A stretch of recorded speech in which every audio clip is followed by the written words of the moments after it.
Hello, my crafty Maven friends. It is I, Helen, with today's Sketch It video. I'm finally back on the Crafty Maven team after a stint in the Northern Hemisphere having a big adventure. I returned to Australia and returned, thankfully, thank you Hannah, to the Crafty Maven land and creating videos. I found my sketch on the Hip Kit Facebook page. It was there for a couple of weeks ago for their weekly challenge, and I quite liked the circle elements on it. Whilst I was away in England, I found these two stamp sets, circle elements. I thought they'll definitely come in handy. I also got some new ink blending brushes whilst in England, and I used them to lay some of this Distress Oxide ink down on this double thick white basil card. And as you can see with this Fisker's punch, the thicker card probably wasn't a good idea, but I pulled out some of the other circle punches that I have.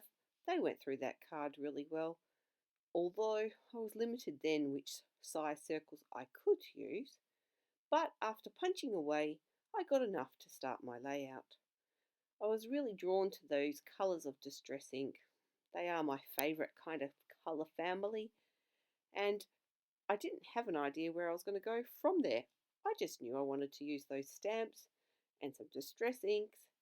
I pulled out this other stamp from the set so that I could stamp some of these circles onto the background cardstock. Another piece of double thick white from Basil. And after fiddling around, I then went looking for a photo. I did actually start with the photo this time. And I'm using a photo of my travels, a cup of coffee that I had at M&S one day. It's a story there for me and a memory that I want to keep, but probably not your normal photo that you'd use. I went looking through my stash for a collection that I felt would complement the photo and the coloured Distress ink that I've already used, and I found the Paige Evans Horizon collection. What I did like about it too was this stamp set part of the collection with its circle elements.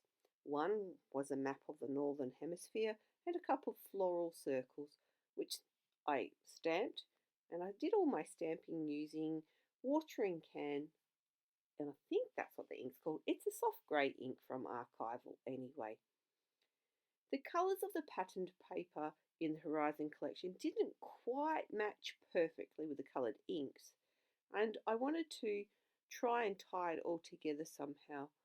I was going to, or I do, map the photo with some of the paper, and then I coloured up some spare corners of the piece of cardstock that I used with the Distress inks, just like you saw, so that way I could use those as layers in my matting to tie together the coloured paper and the inked circles. Yeah, you know what I mean.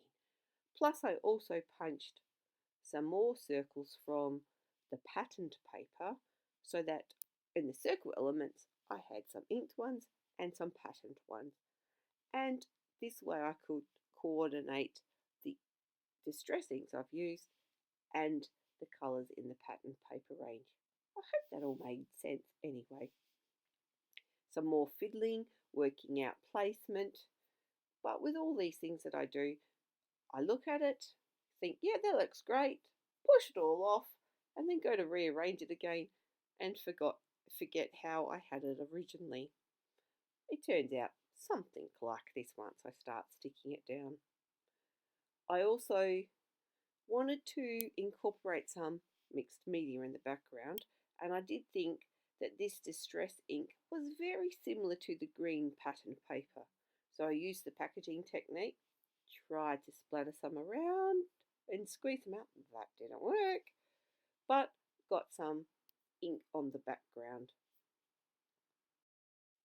When I was travelling and I went to the USA, I must admit I did kind of go a bit crazy in some of the stores that I was in and brought home an extra suitcase full of scrapbooking items and other craft things. And one thing that I did buy was a pack of the foam sheets with the adhesive on one side. I can't find them here in Australia, so I must admit I was a bit excited to find them and get to use them. So as you can see, I've put some on the photo, and I'm using some double-sided tape to stick it down. Added some thread behind that, and now, as I said before, I'm slowly sticking down all the circles. As I said before, they don't end up quite where I placed them previously.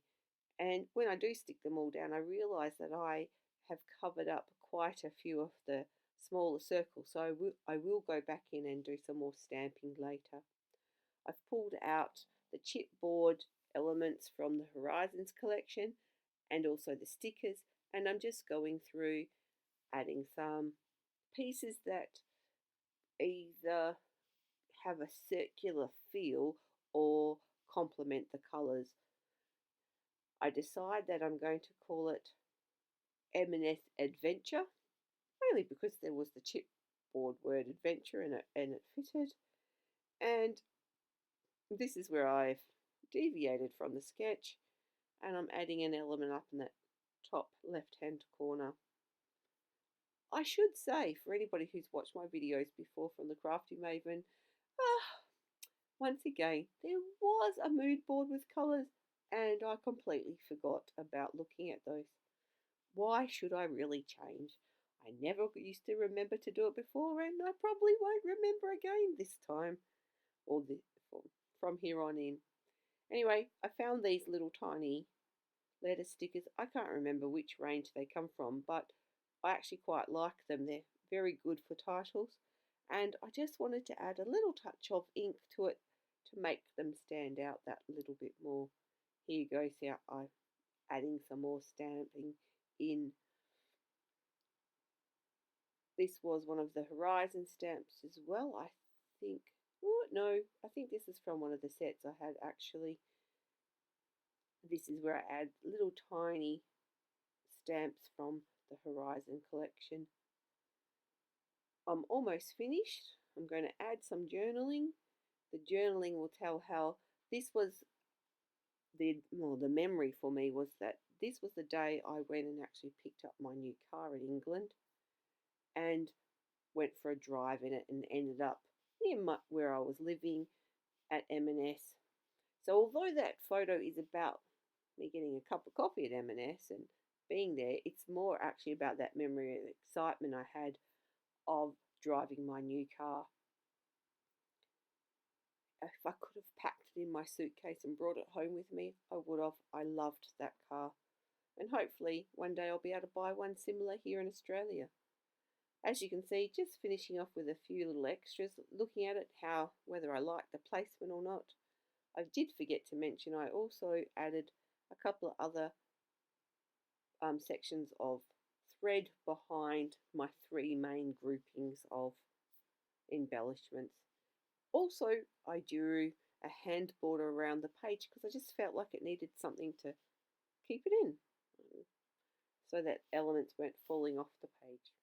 And, oh, that's right, I went into my stash to find some enamel dots and these larger pieces that I found on an Etsy store. The colour was perfect and went. And that's about it. Hopefully I haven't rambled too much and you've enjoyed watching the process, maybe picked up something along the way, and I will see you soon when I return again for another Crafty Maven video. Thank you very much for watching, and until next time, see you later. Bye.